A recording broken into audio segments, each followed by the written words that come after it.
दोस्तों, इस वीडियो को देखने के बाद आपको कोई धोखा नहीं दे सकता, ये हमारी गारंटी है। बस वीडियो को पूरा देखें और कहानी को पूरा समझें। आधा ज्ञान किसी काम का नहीं होता।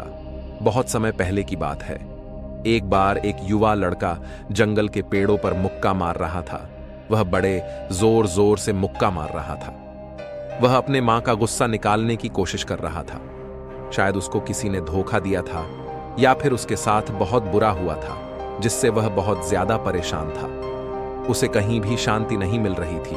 वह लगातार उस पेड़ पर मुक्का मार रहा था, जिससे उसकी उंगलियां लहू लोहान हो चुकी थी। इस जंगल में एक शीतल पानी का झरना था। वहां पर एक बौद्ध भिक्षु रोज संध्या काल के समय स्नान करने आया करते थे। यह उनका रोज का नियम था। आज जब वह बौद्ध भिक्षु इस रास्ते से स्नान करने के लिए उसे जंगल में आए, तो उस लड़के की हालत देखी। वह जोर जोर से चीख रहा था, रो रहा था और लगातार मुक्के मारे जा रहा था। उस लड़के के आसपास कोई मौजूद नहीं था। इससे उस भिक्षु को उसे युवक की चिंता होने लगी। बौद्ध भिक्षु ने सोचा कि कहीं मैं इसे ऐसे ही छोड़ दूं और कहीं यह आत्महत्या कर ले तो। ऐसे विचार आने के बाद भी वह कुछ नहीं बोले और लगातार उसे युवक की तरफ देखे जा रहे थे। भिक्षु एकदम चुपचाप खड़े हुए थे। उसने युवक से कुछ नहीं बोला, कुछ नहीं कहा। बस वह उसकी ओर लगातार देखता रहा। कुछ देर तक तो उस युवक ने उस भिक्षु को नजरअंदाज किया, लेकिन कुछ देर बाद उसे अजीब सा लगने लगा। तब उसने सोचा कि ना तो यह मुझे रोक रहे हैं और ना ही कुछ कह रहे हैं। ये तो बस मुझे देखे जा रहे हैं। इसका क्या मतलब है? बड़ा अजीब आदमी है। ऐसे ही विचार उसे लड़के के मन में उठने लगे थे।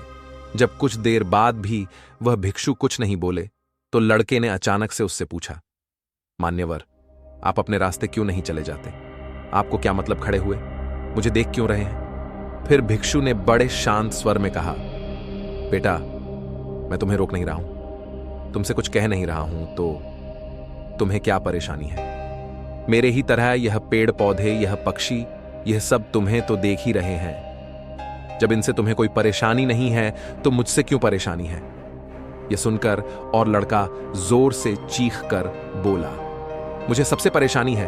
मैं सबसे नफरत करता हूं। यहां पर सब धोखेबाज गद्दार होते हैं। कोई किसी का नहीं होता इस दुनिया में। और इस तरह बोलते बोलते वह फूट फूट कर रोने लगा और रोए जा रहा था, और बौद्ध भिक्षु उसे देखे जा रहे थे। वह उसे चुप करने की कोशिश भी नहीं कर रहे थे। यह बात तो उसे लड़के को और ज्यादा अजीब लगी। अब रोना छोड़कर उस लड़के ने चुप होकर उस भिक्षु से कहा, बड़े अजीब आदमी हैं आप। आपके सामने कोई इंसान दुखी है, परेशान है, और आप उसे चुप भी नहीं कर सकते हो कि मन में बिल्कुल भी संवेदना नहीं है। आपको अपने साधु होने पर लाजमी होना चाहिए, और ऐसे ही न जाने क्या क्या जली कटी बातें वह युवक उस भिक्षु को सुनाने लगा। कुछ देर बाद जब युवक का सारा गुस्सा निकल चुका था, तब भिक्षु ने बड़े ही शांत स्वर में कहा कि आज मैं तुम्हें कंधा दे सकता हूं, तुम्हारे आंसू पूछ सकता हूं, लेकिन इससे तुम्हारी समस्या का समाधान नहीं होगा। कुछ देर के लिए तुम्हारा मन बहल जाएगा। बस उसके बाद वही जिंदगी, वही लोग जो तुम्हें आज कंधा देने के लिए भी तुम्हारे पास नहीं है। फिर से तुम इस जिंदगी में लौट जाओगे। कोई तुम्हें धोखा देगा, कोई तुम्हारा फायदा उठाएगा, और तुम अपने मन को ऐसे ही तकलीफ पहुंचाने रहोगे। तो आंसू पहुंचने की बजाय तुम्हें मुझसे कुछ ज्ञान की बातें लेनी चाहिए, जिससे तुम्हें जीवन में कोई भी धोखा ना दे सके, तुम्हारी अच्छाई का कोई भी फायदा ना उठा सके। बेटा, याद रखना, आंसू पोंछने वाले तो तुम्हें बहुत मिल जाएंगे, लेकिन ज्ञान और सही समझ देने वाला कभी कभी कोई इंसान मिलता है। भिक्षु ने उसे बताया कि मैं पास ही के झरने में स्नान करने के लिए जा रहा हूं। वहां बड़ा ही शीतल पानी है। अगर तुम चाहो तो तुम भी मेरे साथ चल सकते हो। यहां पर अकेले परेशान होने से अच्छा है कि तुम झरने की शीतल पानी में स्नान करो, जिससे तुम्हारा दिमाग, मन, मस्तिष्क और तुम्हारा शरीर सब कुछ पवित्र हो जाएगा।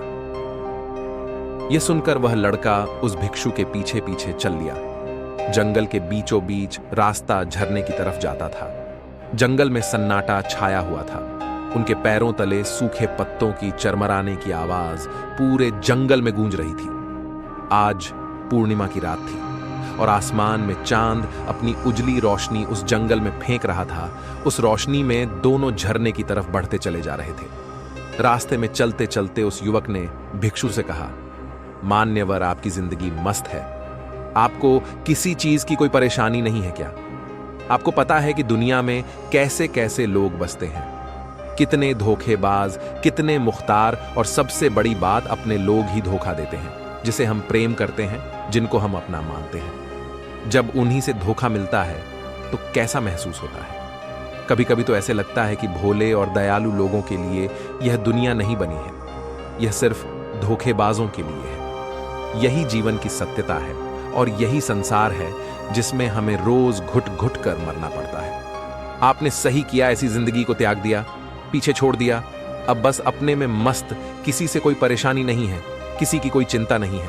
मैं भी सोचता हूं कि मैं भी सन्यास ले लूं, छोड़ दूं इस दुनिया को। यह सुनकर भिक्षु ने कहा, बेटा, तुम्हें क्या लगता है? सन्यासी, जीवन बहुत आसान होता है। भिक्षु ने बड़े शांत स्वर में कहा कि तुम्हें तो 2 वक्त की रोटी तो शांति से मिल जाती है, हमें तो कभी कभी वह भी नसीब नहीं होती। अगर मिल जाए तो हम खा लेते हैं, वरना हमें तो भूखा ही सोना पड़ता है।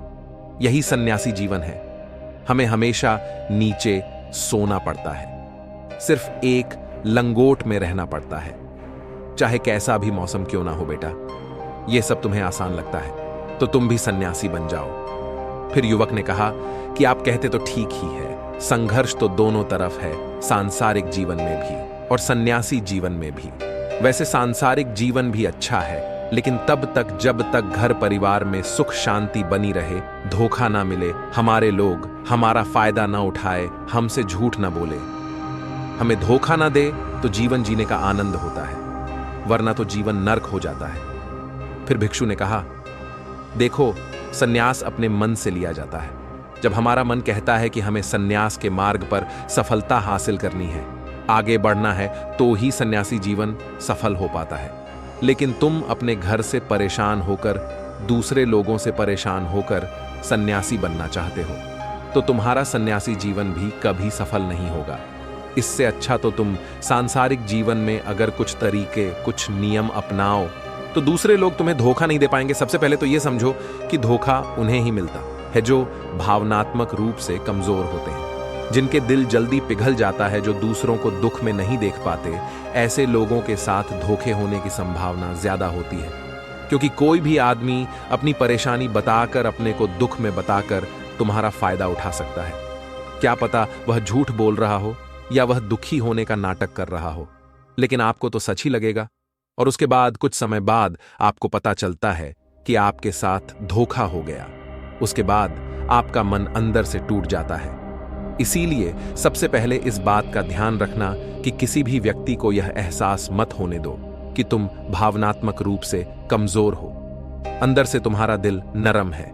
अगर उन्हें यह कमजोरी पता चल गई तो वह कोई ना कोई चाल रचकर आपका फायदा उठाने की जरूर कोशिश करेंगे। चाहे आप अंदर से संवेदनशील हो, दूसरों की मदद करने वाले हो, लेकिन किसी को एहसास मत होने दो। ऊपर से कठोर बने रहो। जब लोगों को लगेगा यह आदमी कठोर है, तब वह लोग जो झूठे हैं, मक्कार है, वह आपके पास आएंगे ही नहीं, वह उन्हें चुनेंगे जो उनके आसानी से शिकार होंगे। और दूसरी बात समझने की यह होती है कि हम बहुत जल्दी दूसरों पर विश्वास कर लेते हैं, और हमारा जल्दी विश्वास करने की आदत ही हमें हानि पहुंचती है। 2 दिन तुम्हें किसी से मिले हुए नहीं होते हैं और तुम एक दूसरे के हो जाते हो, एक दूसरे पर पूरा भरोसा करने लग जाते हो, और यह भरोसा तीसरे दिन टूट भी जाता है और फिर तुम्हें धोखा मिलता है और फिर तुम परेशान होते हो। इसीलिए समय दो। किसी भी चीज को, किसी भी रिश्ते को आगे बढ़ाने के लिए समय की जरूरत होती है। समय के साथ तुम्हें सामने वाले इंसान की अच्छाई और बुराई पता चलती है। तब तुम्हें पूर्ण रूप से पता चलता है कि इंसान वास्तव में कैसा है, अच्छा है या बुरा है, और वह कुछ समय देने के बाद ही होता है। इसीलिए जल्दी किसी पर विश्वास मत करो, अपनी पूरी संतुष्टि करना। अगर तुम किसी के साथ लंबे समय तक भरोसा करना चाहते हो, या किसी के साथ कोई संबंध बनाना चाहते हो, कोई दोस्ती करना चाहते हो, या फिर किसी की मदद करना चाहते हो, तो इन सभी परिस्थितियों में तुम्हें यह जरूर पता होना चाहिए कि दूसरे लोग उस इंसान के बारे में क्या सोच रखते हैं। इसके बाद तुम जीवन में कभी भी धोखा नहीं खाओगे। और तुम्हें कभी भी धोखे की वजह से पछताना नहीं पड़ेगा। इसी तरह की बातें करते हुए भिक्षु और वह लड़का दोनों जंगल से बाहर आ गए और अपने अपने घर को चले गए। हमें पूरी उम्मीद है आपको वीडियो पसंद आई होगी, तो जल्दी से लाइक कमेंट कर दीजिए। फिर मिलते हैं अगले वीडियो में। धन्यवाद।